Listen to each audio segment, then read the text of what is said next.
Hey everybody, it is Carrie and Katerina, and we are getting ready to hit Rimrocker Trail. Again, we did it 3 years ago. The tribe trailer was so new it still had temporary tags on it. And we had a great time, but this time we're gonna spend a little bit more time on some of the side roads, and I think that's gonna be fun. So go see some gas now. Yeah, we got plenty of gas. We got extra tanks for this trip. So we're gonna go explore the Rimrocker area and not just go from here to Moab. So we're all loaded up, we're ready to go. Lucas is fed and watered. Let's get going. Now as you come up to do Rimrocker Trail, in Montrose, right before the turn, only like less than a mile from the trailhead or from the turn towards away from Montrose, is a Phillips 66. Closest place to get gas is going to be right there. Take advantage of that, fill everything up. Come up to the staging area where we just were, and when you leave, you make a left, you're on Rimrocker Trail. Now you can follow this with trails that are in Gaia, you can follow it with trails off-road, you can get GPS files directly from rimrockertrail.org. Lots of resources to get information on the trails here. So we're taking off, we're gonna go have some fun and revisit Rimrocker Trail. Now, to make sure that you're on the trail, you will see these Rimrocker Trail signs. Now some of them are green, some of them are brown, but that tells you you're in the right place.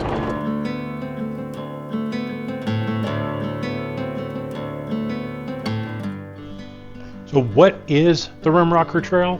It's a popular 160-mile off-road route that takes you from Montrose, Colorado on the east side to Moab, Utah on the west side. Now you might not see it right now as we're driving, but believe you me, it provides beautiful views throughout. A number of different terrains, including alpine tundra, pine forests, deserts, and rivers. It is really something to behold. Now the Rimrocker Trail is rich with history.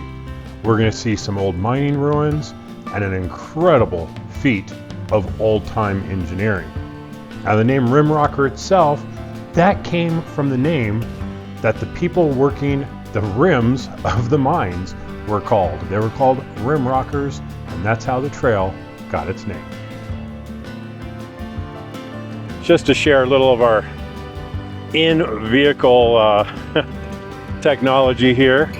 We got the phone up here that's controlling the DJI Action 4 that is up on the roof. On the Uconnect screen, we're running Trails Off-Road, so we can see where we're going and the waypoints. And then over here, the iPad is running Gaia GPS, because there are some differences in the maps. We want to make sure we see everything, and it's recording our track. So that is our in-vehicle setup right here, and Katerina is starting off the drive.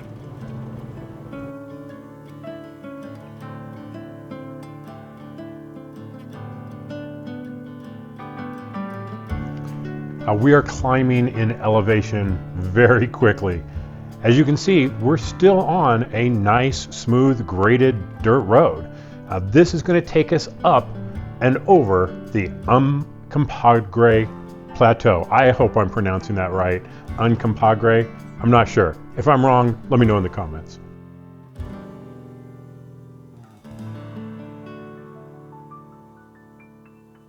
Now, usually we'll wait till after a trail is over to talk about trail damage, but before we even got to the trailhead, we got hit with a nasty little rock chip right there.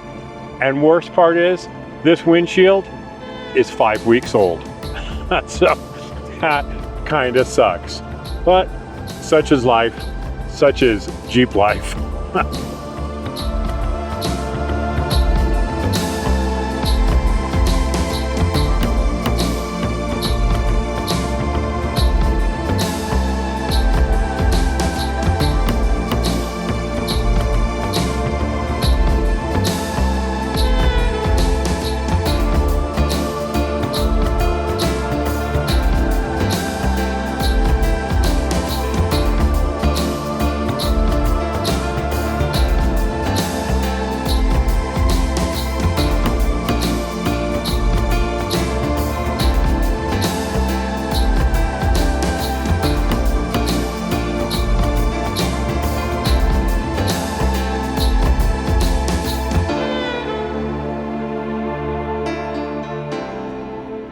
like drawing a line across nature, the terrain changes at the Forest Service boundary.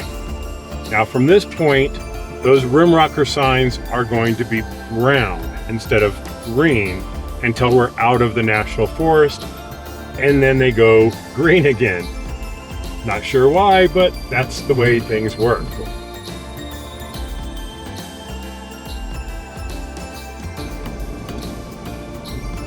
It may be the middle of May, but as I said, we're over. Okay, it's the end of May. It's 54 degrees outside, and you can see snow right here on the side of the road. And we are at about 9,400 feet right now, so it's no surprise to us that there's snow at this elevation. But fortunately, Rimrocker is all clear all the way through, so we're not going to have to deal with any in our path. At least not yet. Now, we know it's all clear. We're good to go.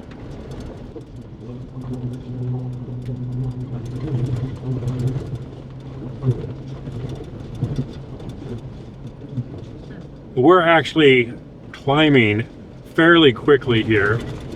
We're approaching, we just passed 9,900 feet above sea level, and you can see there is quite a bit more snow hanging out here. 10,000 feet right now. Yeah, you can expect a lot of snow for sure. But right now, this would have me worried if I didn't know that this road was plowed and clear. It would make me think that there's going to be some snow on the road. But it is all clear, but it is definitely getting deeper along the sides. As I said before, we're running Gaia GPS alongside other stuff so that we can find some of the side trails that we want to hit along the Rimrocker. One of those side trails is the Rubido Jeep Trail, which is coming up at about the 23-mile mark on your right-hand side. Look for Forest Service Road 546. And no sooner did we make the turn onto the Rubido and we came to a complete stop, because up ahead there may be some trouble brewing.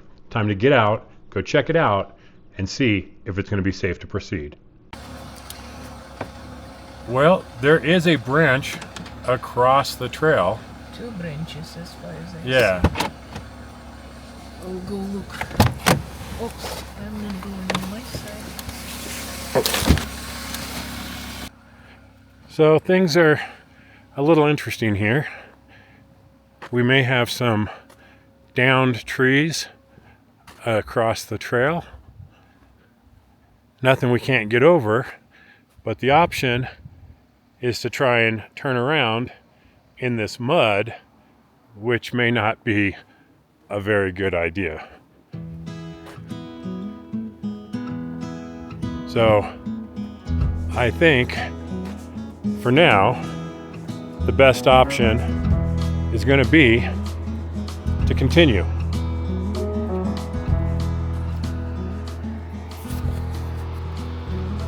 As far as we can tell, the official name of this is the Rubido Jeep Loop, according to Montrose County. Other sources have called it different things, so it was a little difficult to find some information on it. What we're really interested is the name. All we could find is Rubido is from French origin that was popular with some Native Americans. But if you know some actual history of this, please let us know in the comments. We'd love to know more about it.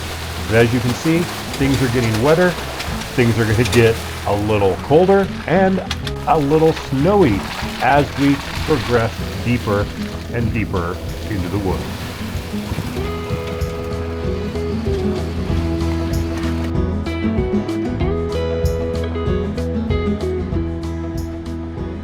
Now you can already see this is not the first time we've had a close call with some downed trees. These are cut very, very narrow, and we are barely scraping through here. This is something like the third one already, and I'm sure it's not going to be the last.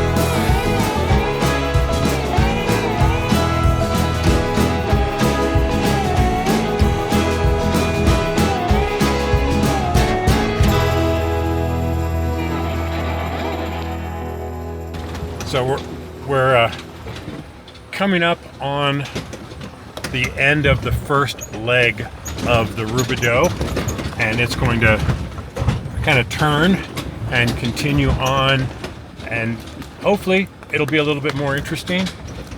It has been just a little bit rougher. Still nothing stock Jeep, you know, or a 4Runner or anything like that, Tacoma. You can all make it through this, but there is I'm seeing a kind of a blockage up ahead here that I'm not quite sure how we're going to deal with that one yet. But one thing at a time as we make our way around this trail. Well,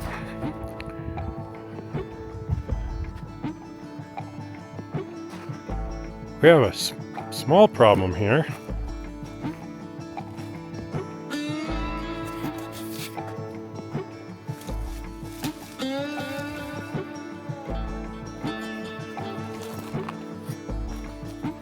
We're kind of gonna have to go through this, but she's just gonna end up in the bushes a little bit.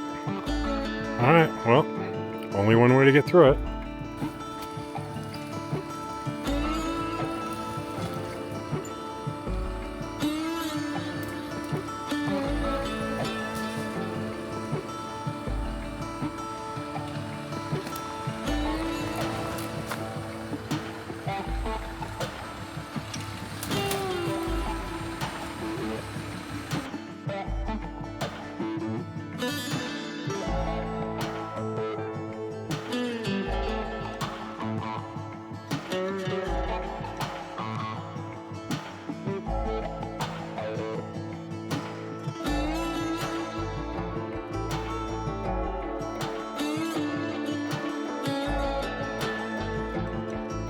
Well, it took us a little bit, but we got out of that tree situation just fine and headed into a steep descent. This is a rocky, narrow road. Don't know if I'm ready to recommend this yet, but we'll see how the trail progresses. But the one thing that we can say is this area would be absolutely gorgeous during the fall.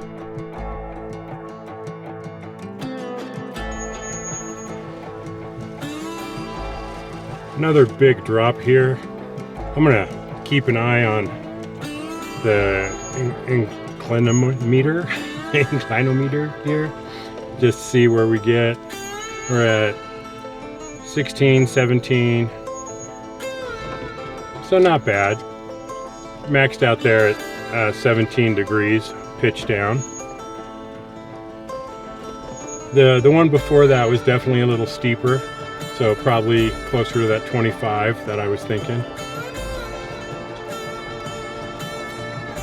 Oh man, it is tight through here. That is for sure.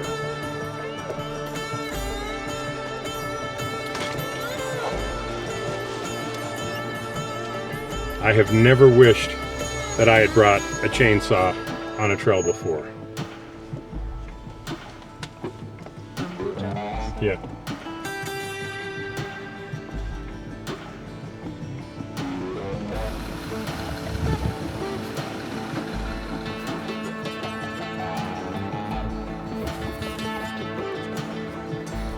All right.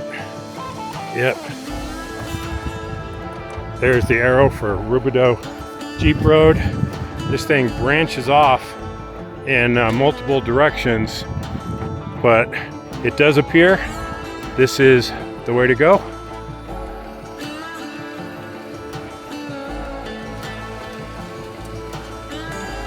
So make this sharp turn, and this is the first corner of the big U. So now we're going to be running more parallel to the original road, and it looks a little more windy and curvy and things, so we'll see if this becomes more interesting.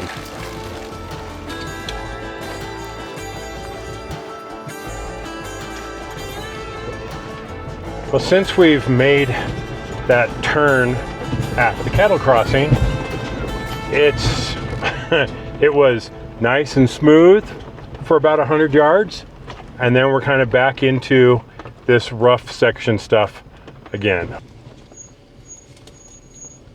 Do you see any signs of No. road? Well, it appears we missed a turn back there, and we are no longer on the correct trail. We don't know where we are. So I think our smart move is going to be to turn around, because we have no idea where this is going to go. Or we just go for it and see where things end up. What do you think, hon? Probably best to go back before this hits a dead end or something. Well, it's kind of no wonder that we missed the turn. You better go in 4 low, because it's that left right here. That is our chair. Yeah.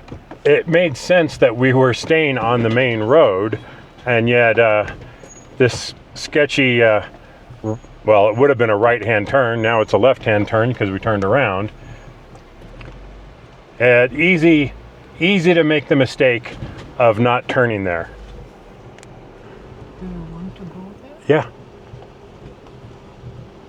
Which, had I looked up, I would have seen that it says Rubido Jeep Trail. To look it up, what is going on? You're good.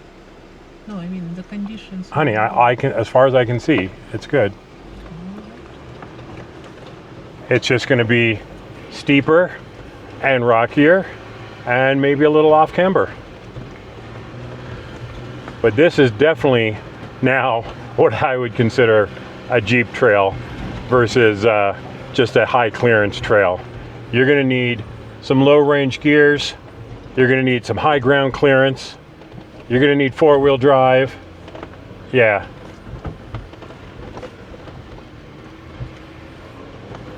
Things definitely up the ante through here. No, I mean, this is going to be, at this point, a mid to high 4 rating, I would say.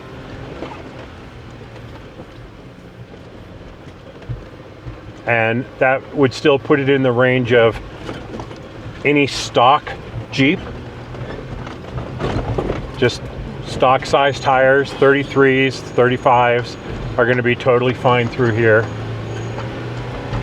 But a stock Jeep with low range 4-wheel drive, you're going to make it through this section, or at least what we've done so far, you'll make it through. But it's not over yet.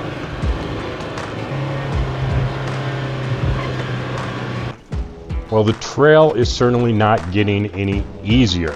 There's steep descents, there's water crossings, there's tight uphills. So guess what? We finally decided to air down.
hug this right side. Slow down. Slow, slow, and hug the right side.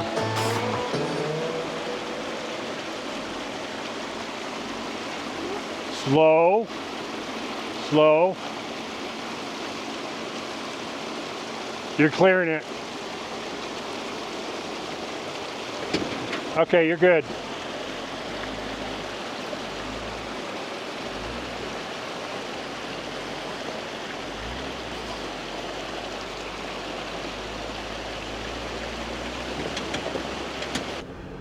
Well, we got up on, I guess, the top here, and it really opened up. Beautiful views of the mountains off in the distance, snow-capped peaks off to our right-hand side over there. I'm sure this camera is just not doing this scenery any justice whatsoever. Looking up ahead, it's a lot flatter, a lot smoother. We got these aspens going on here. It's looking mighty pretty.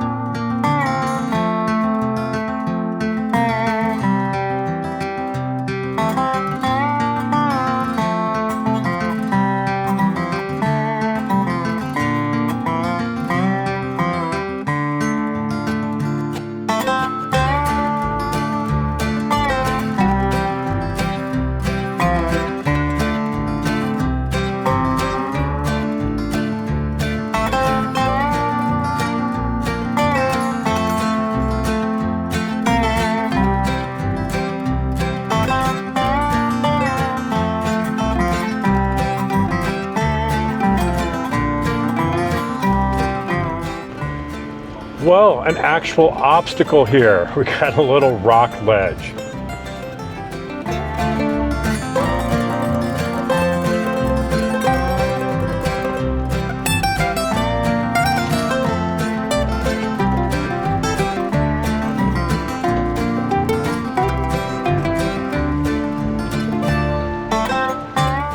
Well, we are not off the Rubido yet. In fact, we haven't even completed the backside of what I call the U. So we still have a little ways to go on there and then back out to the main trail. And then we're going to decide what we're going to do tomorrow. But for tonight, we're going to set up camp, have some food, get some rest, and get at it first thing tomorrow morning.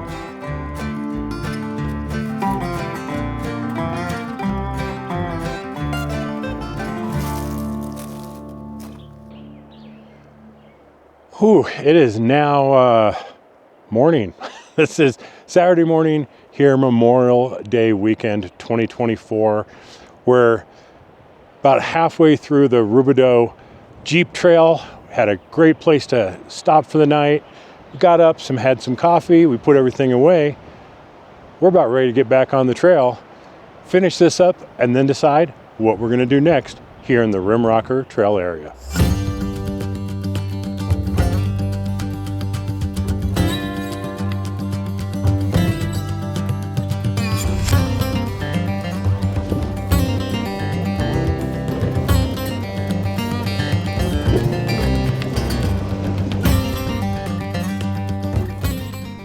Now, pretty much the entire leg here of the U has been wider, it's been smoother. This is a used road right now, so we are making a lot of time up heading back to Rimrocker.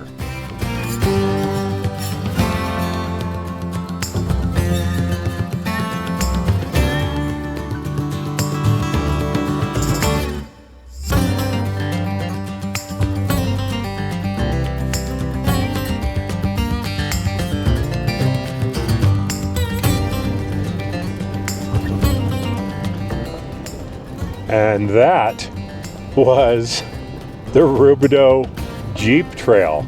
And we are back pulling onto Rimrocker Trail once again.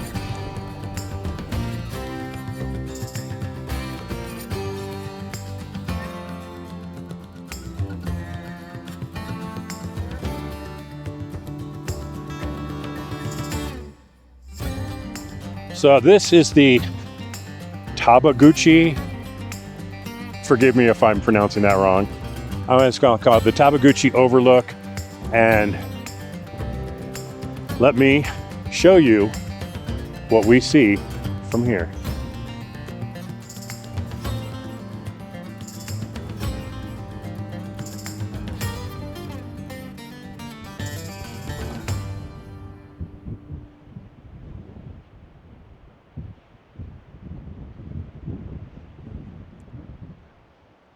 And I guarantee you, this camera is not doing this scene any justice. Well worth checking out. We're about 29 miles in on Rimrocker to get here. Definitely a great place to stop, stretch your legs, take in this amazing view. And it's 20 feet, 30 feet from the road. Not even that, 20 feet from the road. So it's not a big hike or anything to get to this view. Be sure and check it out. Okay, you want to watch for this intersection here. It's very easy to go past it, but there is a Rimrocker Trail sign right at the intersection to tell you it's the right place. But be on the lookout for this stable here and then head in. This is kind of weird that there's a tour bus here. Looks like it's been there for a while. It's got some tickets on it. And now, where we were looking from that Taguchi overlook, that's where we're going next, is down into that valley. So be prepared for some beautiful views up ahead. Definitely a beautiful, beautiful view from here. Look at this gorgeous painted valley. While this would be a perfect opportunity to get some awesome drone footage, it's a bit windy right now, so we're not going to risk the drone in high wind conditions. We just got them out of the shop. In fact, they arrived on Thursday, and today's Saturday, so I'm a little risk averse today on the drone situation. There's a nice big, let me show you this, nice big turnout here. If you're trying to regroup with people, you want to stretch your legs, want to stop for lunch. Hard to beat this view right here. Yep, we are heading over there. Wait, over there somewhere. Yep, the Sal Mountains over there. Very pretty day today. Currently 48 degrees as we're getting the morning started.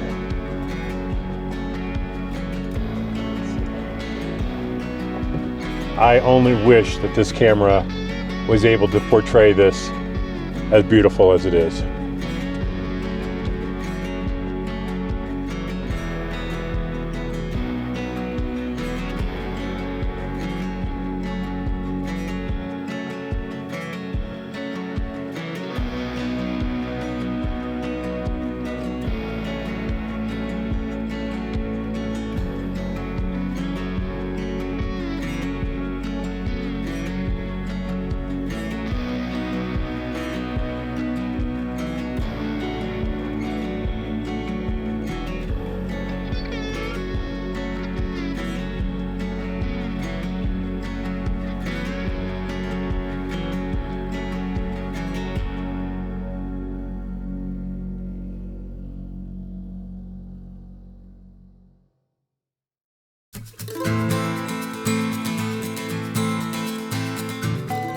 As we got down into the valley, the wind eased up and I was able to get some drone footage.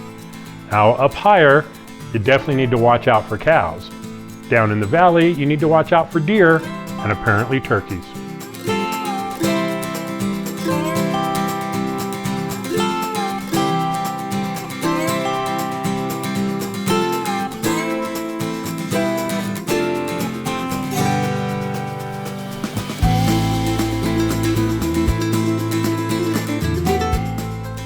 And in a few moments, we're coming off the gravel and getting on pavement as we head into Nukla.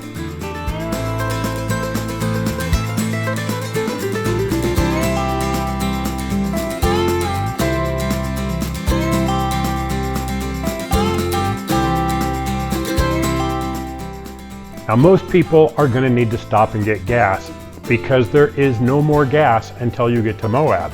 And the only place to get gas in Nukla is at the Ace Hardware store.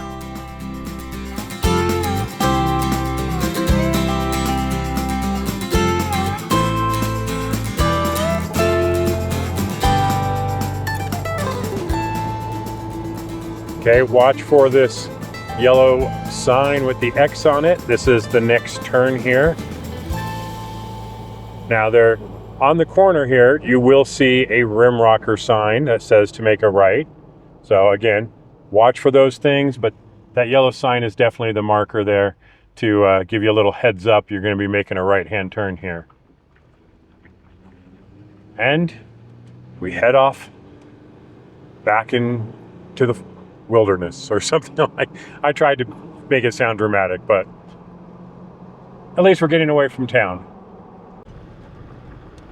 Now we're on V19 road here, off the pavement into some beautiful looking area around here. Look at that cow in a shade. We got some cows. You see that in a shade? Yeah. Under the cliff.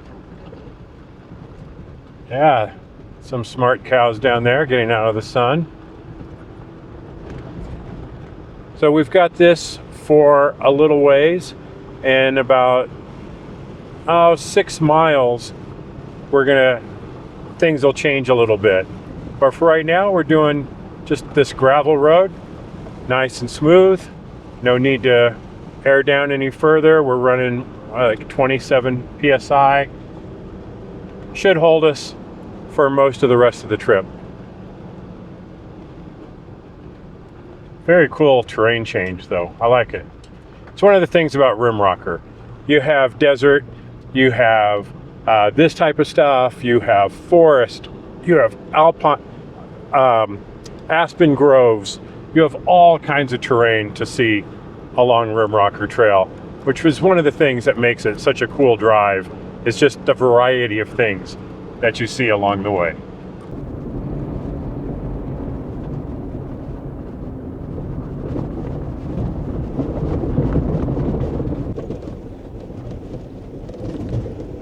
I think we might have the best Jeep dog ever.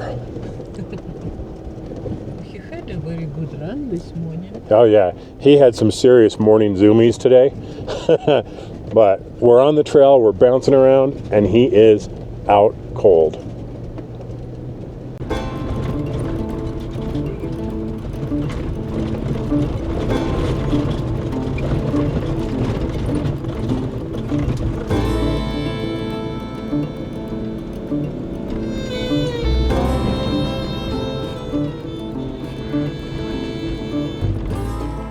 Well, surprisingly enough, we are actually catching a little bit of rain.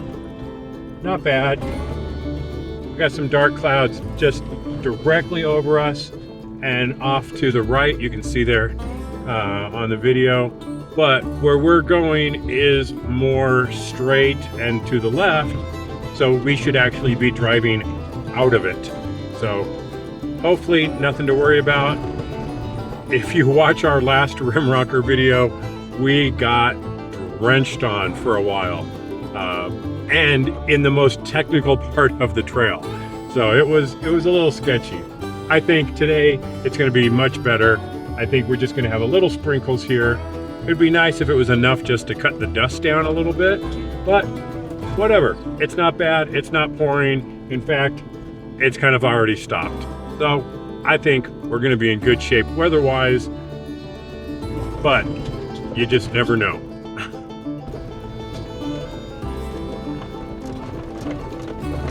Well, we're having a little fun descending down this rougher section here. As you come around turns, you are kind of on a little bit of a shelf road. It's plenty wide, so nothing to be sketched out about.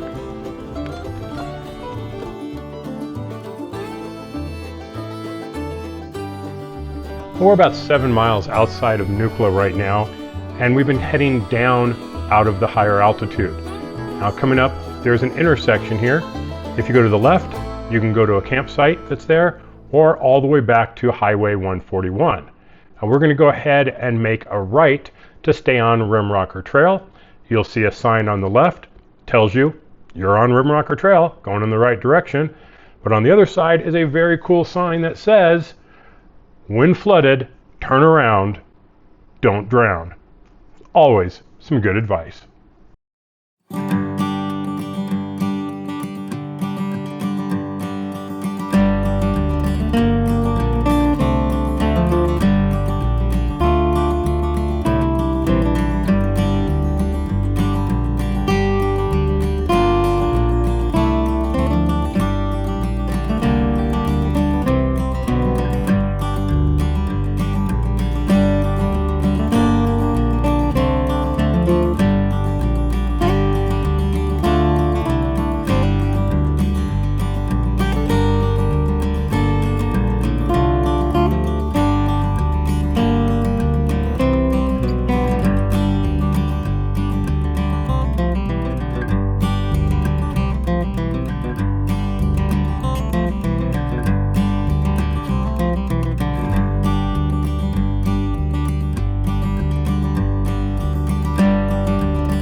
While the road itself is pretty easy to navigate, there's not really any technical challenges at this point.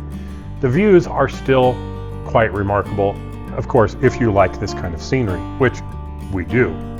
As we continue to drive north and west out on the mesa, you'll see the Uncompahgre Plateau off to the east and Red Rock Canyons off to the west. Far out in the distance, you can even see the Sal Mountains out in Utah. Now, running parallel to the trail is Highway 141 and the San Miguel River, but you don't really get too many views of those along the way, at least so far. But what's even more interesting is that we are now in an area called the Uravan mining area. Now, this is actually one of the great attractions of the Rimrocker Trail, which is its rich mining history. Even the name of the trail, Rimrocker, as I mentioned before, came from the mining past. It was the name that was given to people who worked in the mines. Well, what was mined here was cannonite ore, which contains radium, vanadium, and uranium, which was then processed into uranium oxide, also known as yellow cake. The yellow cake was then used to make atomic bombs. Pretty radioactive, huh?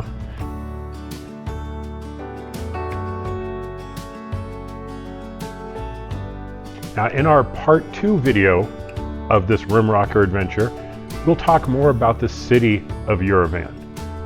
But right now, let's take a look at the remains of one of the dozens of old mines in this area.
those mining ruins were at the 73.8 mile mark.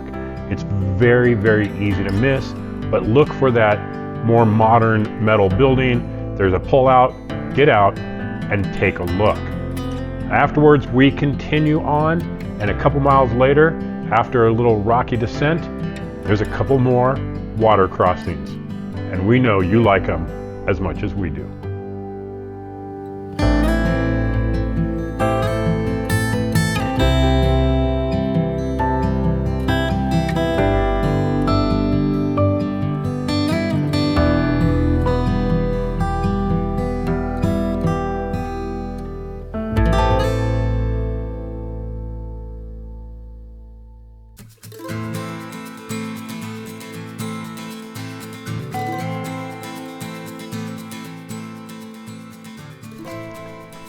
Now we're making a climb back up to the top of the plateau. To our left is still mining district area, and there is even some old roads that went a little further down the cliff.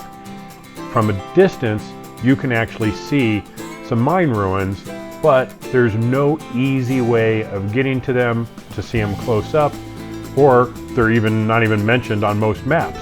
But I figured I'd give you a close-up view anyway.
After a nice descent back down into the valley, you've got a nice meadow here.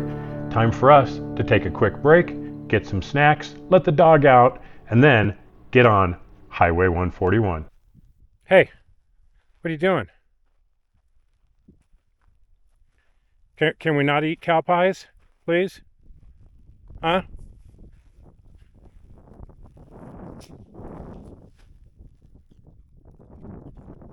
Let's not eat cow pies, okay?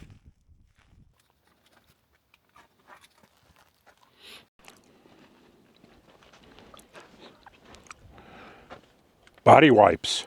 They're not just for humans. Yeah, they're for dogs. If you don't want your dog roll over you, cover it with shit.